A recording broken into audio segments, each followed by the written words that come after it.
Okay, thank you very much everyone for coming to the vBrownBag session with myself today. We're going to be covering vSphere 5.5, which we all know is going to end of life now, and what the upgrade possibilities of that. Just to give you a little bit of introduction about myself, my name's Dean Lewis. I come from just outside of Manchester in the UK.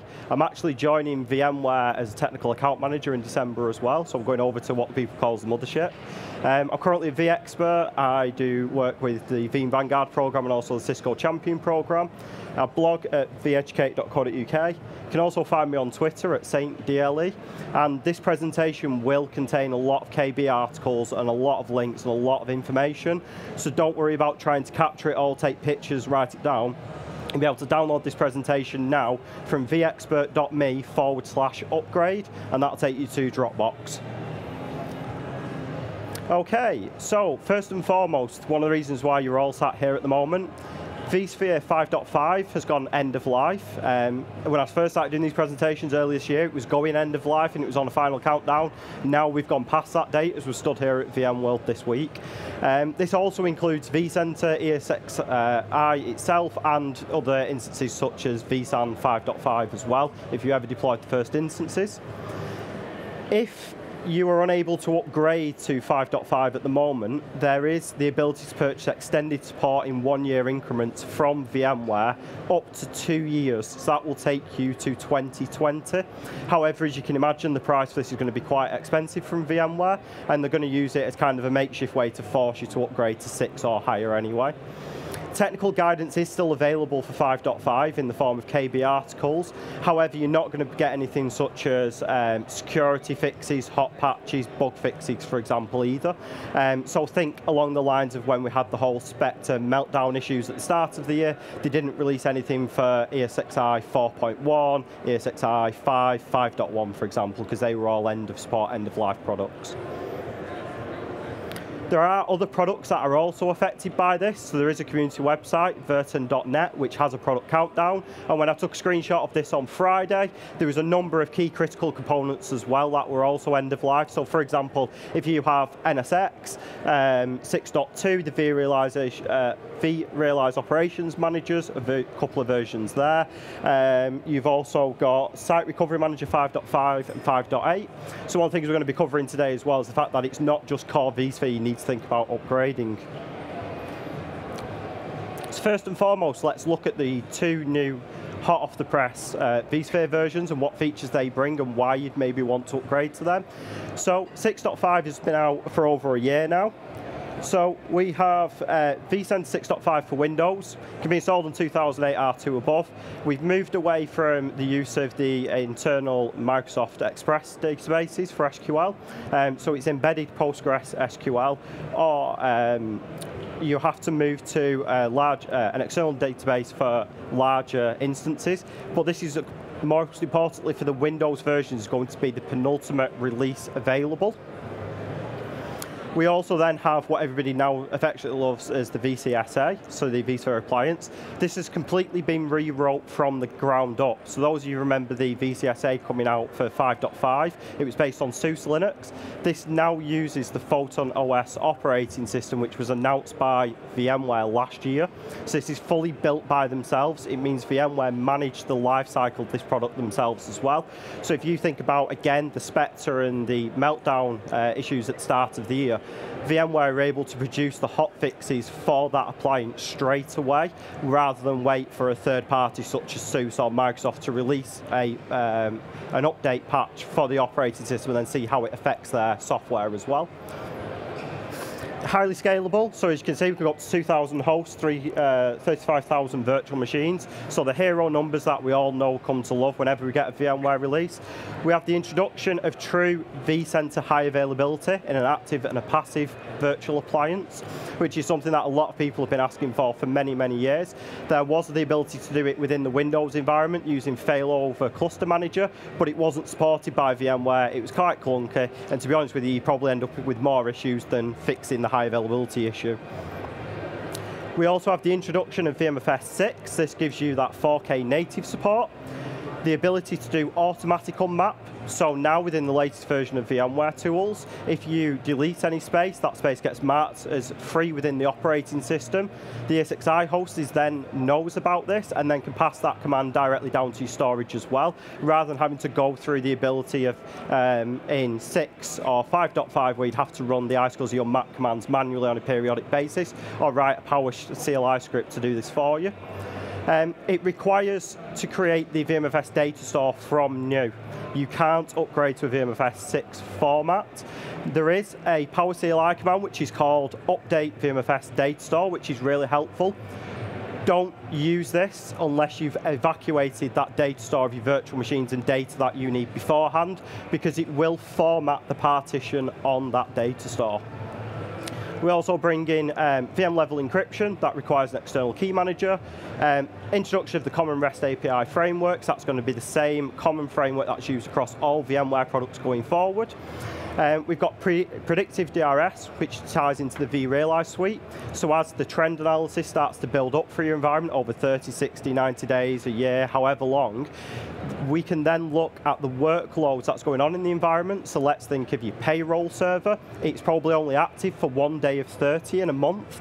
So what will happen is vRealize will see 1 day a month that this virtual machine will get hammered for storage I/O, network I/O, for example, and it will ensure predictively that before the end of the month it moves that virtual machine to a host where there is no contention of resources, for example, to ensure that virtual machine gets the best amount of resources available for the workload that it's going to run. We have proactive HA, so this is where the ESXi links directly into plugins to do with the vendors, so HP, Dell, Cisco, for example. So for example, if you have a Cisco server that's all of a sudden starting to report that's correctable memory errors on a stick of RAM within the server, you can set up your settings on proactive HA to migrate virtual machines off that host before it has a physical failure, which is something that can be really, really handy.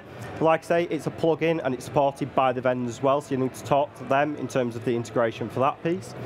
And then finally, the HTML5 web client is built into the vCenter release as well, and the updates are being released for 6.5 as we go along for the HTML web client, and obviously this is going to be built in 6.7. So what's new in 6.7? Simplified deployment topologies, which we're going to go through in a later slide. More performance through the VCSA, as you can imagine. So the hero numbers again, 2 times faster operations, 3 times reduction in memory usage, 3 times faster DRS-related operations, i.e. powering on lots of virtual machines all at once and allocating them to different hosts with the right resources. The ability to do vSphere quick boot. So I know a lot of us have probably sat here before now and rebooted a HP server or a Cisco UCS server and been waiting 20 odd minutes for it to reboot. It's going through all of the posts, the memory checks and so forth. Now in 6.7, if you upgrade your ESXi instance, it will quick boot that OS on that machine, so it doesn't do a full cold reboot of the host. HTML5 client first. In update 1, which has just come out, we've now got full parity with the Flash the Flash web client. So it means that in your browser now you can go to HTML5 and use it as your day-to-day operations client, which is really handy. Encrypted vMotion between vCenters now as well. So we've had cross vCenter vMotion available for a while. It first started off as a fling and then was baked into the product. Now you can encrypt that traffic that goes on as well between your data centers. We have the ability for vSphere persistent memory. So this is supported by hardware modules available from Dell EMC and HP at the moment, but I believe there's going to be some other vendors possibly talking about that in the Solutions Exchange as well this week. And essentially we're leveraging super fast storage for high IOPS and exposing them to the guest operating system as non-volatile memory as well. vCenter Hybrid Linked Mode and vSphere Health as well. So the vSphere Health allows you to go off and check the in your environment, the health of your environment, your VCSA, and check the KB articles that are out there. So which version do we look at going to? So you can't upgrade from 5.5 to 6.7 directly, so you need to make a decision. Do you go from 5.5 to 6.0 or 6.5 and then 6.7, or do you just go to 6.5 because it's the most mature product available at the moment? And the longer answer is, it depends. Do you go to 6.7 as well? Do you have compatibility with the third parties? Okay, so let's just upgrade because it's nice and easy, and VMware have put a lot of Q&A into this process going forward. There is a nice and easy spreadsheet from VMware and various KB articles that you can follow. You read the notes, you make sure you backed up your configuration, you make sure your plugins are compatible, you upgrade vCenter, you then update your host using Update Manager, and then you set up login as well, because it's something that VMware are really pushing, especially with products available such as LoginSite. And then you upgrade your VMware tools and your virtual machine hardware as well. But as we know, upgrades aren't that simple, otherwise none of you guys will be sat here. So the first things first is to check those plugins. That's your backup vendors, that's your monitoring products, your automation products as well, even the scripts that you've been using maybe to deploy instances of virtual machines. Make sure they're all compatible before you start them upgrades. If you can POC it before you upgrade, then brilliant. So there are upgrade sequences available from VMware as well for 6.5 and 6.7, and it will go through all of the VMware product set for you. So as you can see here, there's a number of items from VMware that need to be thought about, that may be plugged into your environment, that need to be upgraded beforehand. So in the upgrade sequence, the actual vCenter server is the 8th product down the line that you would need to upgrade to 6.7. Before that, you have to upgrade every other component to a version that supports 6.7. So for example, we've got things like vRealize Automation, vRealize Operations, we've got NSX as well. So all of those would need to support the environment before you go to 6.7. Otherwise, you're going to cause yourself a world of pain. And just to let you know as well, when 6.7 came out as GA, there was a number of key products that didn't support 6.7 straight away as well. So that included Horizon, NSX, if anyone was using the OpenStack integration. So these products now all support 6.7, but it's something that you need to consider as well going forward, that this happens when a product is brand new and released to the markets. So the big thing to think about moving from 5.5 to a higher version is single sign-on is gone. It now becomes the platform services controller, and this deals with identity management for administrators and applications. So this looks after your licensing, security tokens for your logins, your health service, your authentication framework, your directory services, and your certificate framework.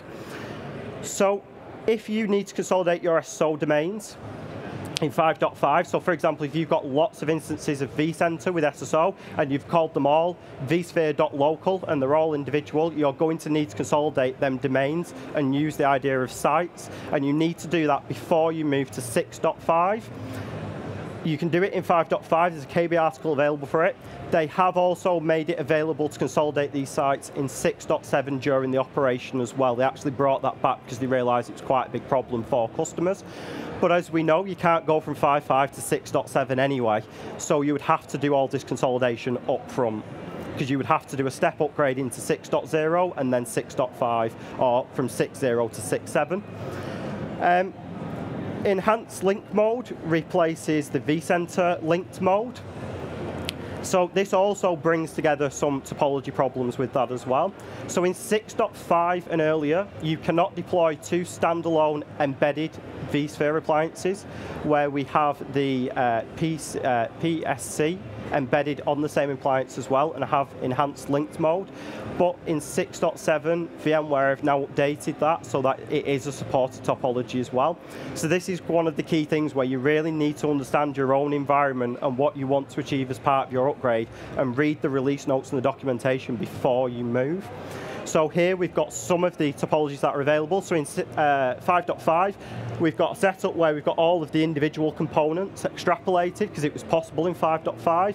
But when we move it to 6.5, it's going to be consolidated on your vCenter server and your platform services controller, and this may be embedded on the same VCSA, or it may be separate appliances. So a quick diagram of the consolidation of the vSphere domains. So as you can see, we've got separate sites across the world, each called vSphere.local. Before we move to 6.0 or higher, we need to consolidate these, so they're all under vSphere.local, but the sites are identified by different sites names.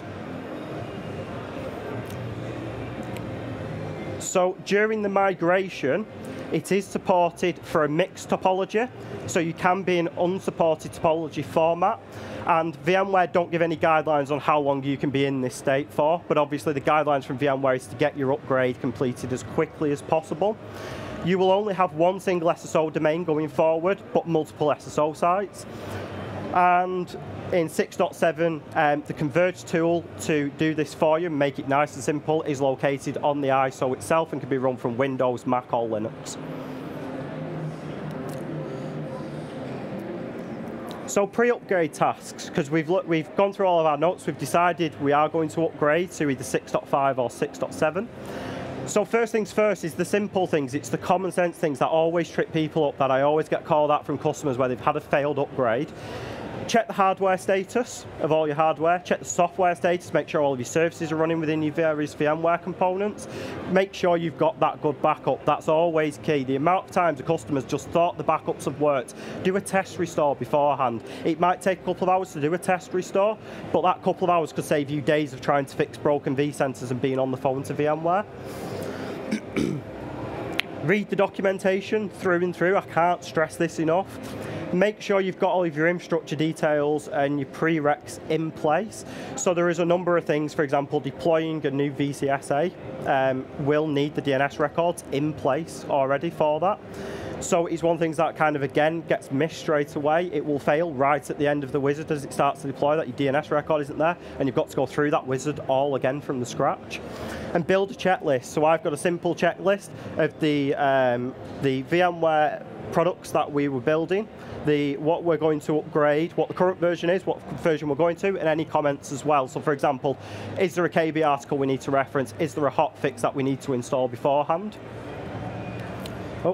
So, and check the VMware compatibility guide. A lot of people that I speak to don't realize you can change this box here. By default, it looks at the servers. So you type in your HP DL30 Gen 8, for example. You can actually change that to look at I/O cards, to look at storage and SAN is the version I've got it on at the moment. You can change it to look at the various different products that are out there as well from VMware.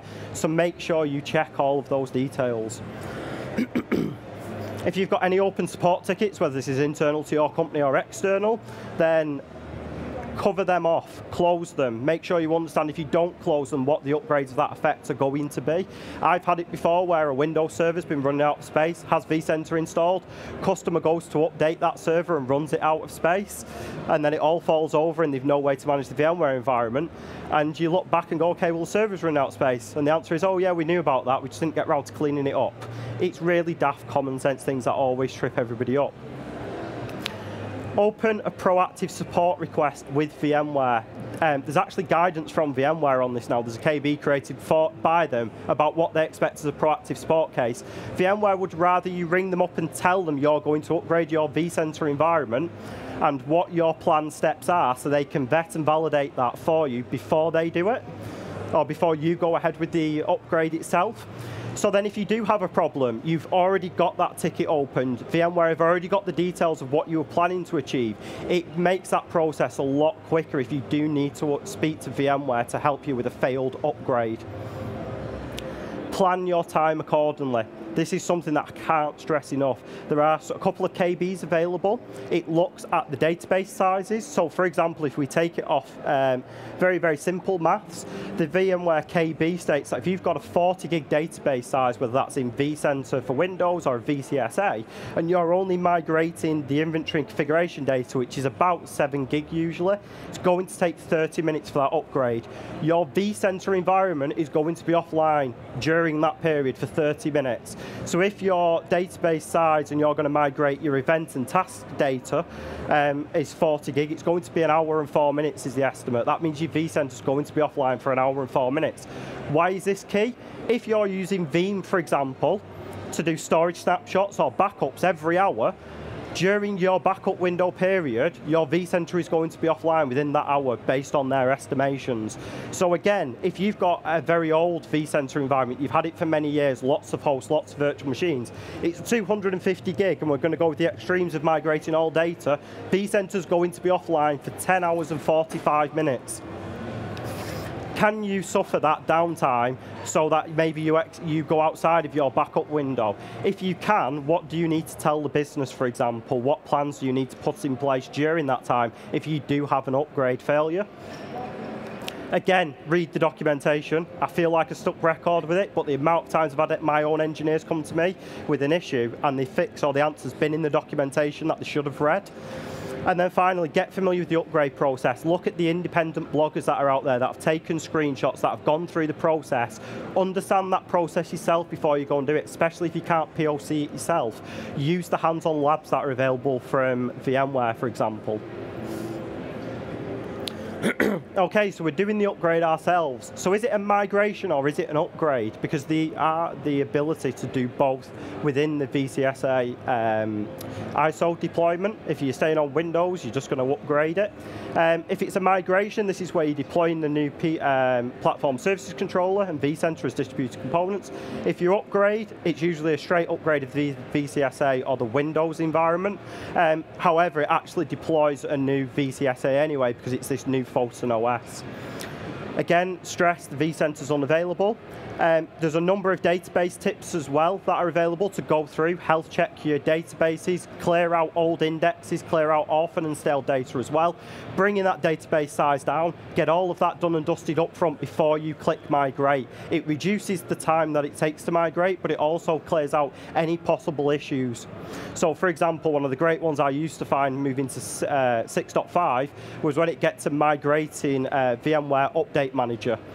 It would always fail on the database because of some stale data in there. And usually the quick and nasty fix for it was just uninstall Update Manager off the Windows server, get rid of it, remove it from vCenter, and then migrate again, because then you can create a new VMware Update Manager instance within the appliance. However, you might not be able to do that for whatever reason. In my instance, it meant I had to recreate all my configuration baselines, for example, re-import all of my patches. Do you want to spend the time doing that? And again, there's scripts that are located on the ISO as well to clean up the data from MySQL, Postgres, and Oracle as well to help you with that.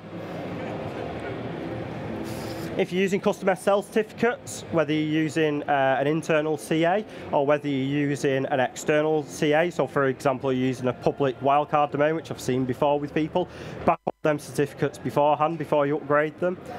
Check the network connectivity on the machine that you're running the upgrade from. Make sure it can contact all of your hosts, your vCenter, resolve the DNS names, because that ISO more likely is going to run from your laptop, from your machine, rather than the server itself. Upgrade components as per your checklist and the sequencing. Don't kind of sit there and get a little bit bored and start to think you're going to upgrade other components at the same time. I've seen with customers or with my engineers where they thought, oh well, it's migrating the database for vCenter, so I'm going to start upgrading my backup products at the same time, and then things don't work or they get out of sync. You know, follow that order, because again, if you need to ring up someone and get support ticket logged, then it's very quick and easy to do that and not have to explain the mess you've got yourself into. Bring your ESXi host up to 6.5 and use those customized ISOs where available.